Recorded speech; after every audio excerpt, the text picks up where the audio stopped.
Welcome back everybody, and let's talk about Octopath Traveler 2 and why it's important in 2023. Now, I've spent about 10 hours into playing through Octopath Traveler 2 and thought I'd take a step back and really try to analyze what's really going on and the importance of the game and how much fun and different it is compared to these other newly releasing RPGs. We're going to do some major takeaways without trying to spoil anything. This is for new players or those who are looking to know if they should pick this game up or if they are interested in a game quite like this. So let's get into it. I will be overviewing my first 10 hours based on 6 different categories: characters and their stories, characters and combat, exploration and overview, art style and music, early team compositions, and things I hope for in the late game. These are my opinions, so you don't have to agree, don't get upset. We can all just enjoy this wonderful game in our own way. Now let's get into it. Now for the characters and their stories, we have Ochet, a hunter, Casti, an apothecary, Thorn, a thief, Oswald, a scholar, Partitio, a merchant, Agina, a dancer, Timanos, a cleric, and Hikari, a warrior. Sorry, I'm coming over a little bit of a sickness here. Agina is the only character of the first chapters I haven't completed yet, but I've just recently encountered her. Out of all the characters, the distinct ones that stand out are Thorne, Oswald, Timanos, and Partitio. They have all hooked me with either an involved villain, a terrible loss, or a passing of time, showing how their lives have changed. The rest of them have been pretty generic RPG stories, and again, there is nothing wrong with that. This is simply just my opinion. Seeing the small crossovers of characters with each other's storylines when they meet have given a subtle change since the last game, where none of the characters interacted at all. I started with Oswald, just based off the Nintendo Direct's tragic backstory of vengeance, and I was pleasantly surprised. As they developed into further chapters, things may change, but this is a spoiler-free opinion for now. If you'd like to start with somebody more lighthearted, I'd say go for Cassidy or Hikari. Now we move into characters and combat. I'm just going to start that Oswald in the early game is absolutely broken. He is easily the strongest, hitting multiple enemies with a variety of magical barrages. Also, his latent power gives him the effect to use his full magic attack and focus it into one opponent. I've got a feeling his power will drop off as new classes and compositions come up in the later game. After a few strong characters have also been Thorne, Partitio, and Hikari. Thorne's latent power allows her to have another turn after the planned action during her latent. This opens up to multiple breaks or a barrage of buffs before the enemy gets to strike again. Partitio has the ever so famous share BP that gives him huge advantages to pass around to the party. Also, his latent power allows him to have full BP before his next turn. This could also turn the tides in many fights in your favor. Lastly, Hikari seems to be a very talented warrior, coming out with learned skills from the townspeople and implementing them in battle, as well as a scaling sword and spear attacks. I see Hikari being a very strong character in the later game. No matter how you play the game through, all characters are very viable and a lot of fun to experiment with. Take your time with each of them and let them grow into their own full potentials.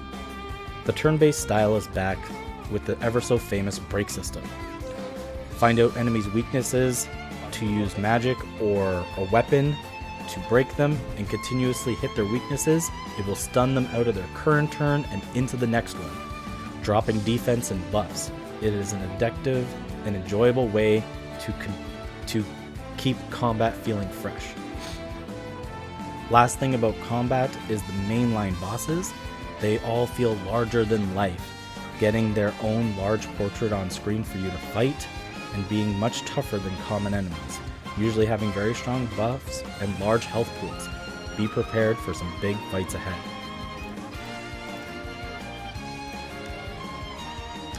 Next, we're going into exploration and the overworld.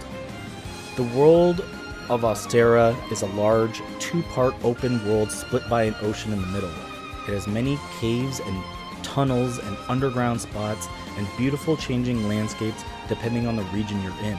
From sandy beaches to snowy landscapes, this game does not lack exploration, but invites you and rewards you for doing so. Many little mini dungeons as well, with new gear waiting for you in the depths of them. Be prepared, as they are strongly guarded by big monsters and many navigating paths. With the overworld map, it helps with showing you where each character's next chapter is and the recommended level for that chapter. Is a very nice new inclusion for new players. Now, the art style and music. The characters here are made with beautiful old school 16-bit art styles, placed with stunning backgrounds that have CGI motion in them, really making everything in the surroundings feel alive. Square Enix has come out and called this HD 2D graphics. I wish they would do this with a few more of their games. Another new addition is the day and night system. So not only do you get to enjoy all the environments in the beautiful daylight, but now darkened trees and shadowy corridors can be explored in a new way. Switching from the day and night system also changes the NPCs in the township's placement, and new dangerous foes in the overworld await you. The music here is bang on. Combat music makes you feel very involved and has an amazing tempo, upbeat compositions, and a brilliant orchestra playing with it all. Every scene has a distinct musical presence, especially and distinctly made just for that moment. They have nailed it in Square Enix fashion. Here we'll talk about early team compositions. When it comes to the early team compositions, I've split them into two teams. They come with a lot of strong abilities that aid in one another. I have Hakiri, Thorne, Partitio, and Oswald as team number 1. This team comes out with a lot of burst damage right out the gate, being able to hit with many different types of weapons on a single turn and lots of different AoE magic hitting the entire composition of monsters ahead. A wide range of weapons and magic to break a wide range of monsters and bosses. The skills from Partitio also help the party with giving a lot of strong buffs, and being able to share BP gives the characters a wide range of doing large burst attacks. The other team is Ochet, Thorne, Timanos, and Oswald.